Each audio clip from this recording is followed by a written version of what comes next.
Hakuna jasho linalokwenda bure, sio? Umekucha. Kitu cha kwanza kabisa tushindane na wakati. Umri sio lolote, ni namba tu. Age ain't nothing but a number. Kila kitu nataka mazoezi. Jipe dakika 40-50 za mazoezi zinatosha sana kukufanya ubaki kama ulivyo kwa muda mrefu. Huwezi kuzuia kuzeeka, lakini unazuia kuchakaa. Nazeeka fahamu na kuchakaa. Dawa nini? Mazoezi. Sababu hakuna dawa kuondoa kitambi, ni mazoezi. Asi nguvu za kiume, si nini na nini. Utaua figo tu. Fanya mazoezi. Mazoezi ndio kila kitu. Mazoezi ndio maisha yetu. Lakini ukijibweteka nini? Hata wadogo zangu wa bodaboda, pigeni tizi. Kila siku kwenye bodaboda viuno vinachoka, mnaishi ya kugawana mikongo tu kwenye maskani. Janga la taifa. Ukiwa na miaka 20, 25, chini ya 30 wote hao natumia si hiki, mara dawa hii imetoka, si mti gani, si mkasusu gani. Unajua hilo ni tatizo. Fanya mazoezi, hakuna shortcut. No pain no gain. Unaona bana, kwenye mazoezi kuna pain lakini kuna gain kubwa. Hauwezi kuzuia kifo, lakini unaweza kukichelewesha.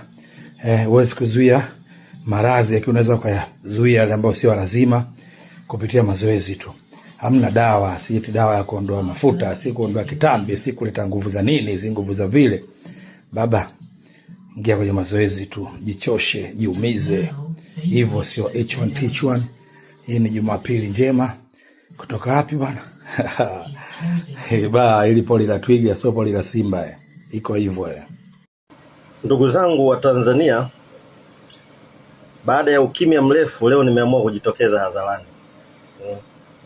Mimi bwana ni mtoto wa msanii maarufu sana siku za nyuma mpaka sasa. Huyu bwana ni wa Morogoro. Mimi mama yangu aliniambia baba yangu ni Afande Sele. Baba yangu ni Afande Sele.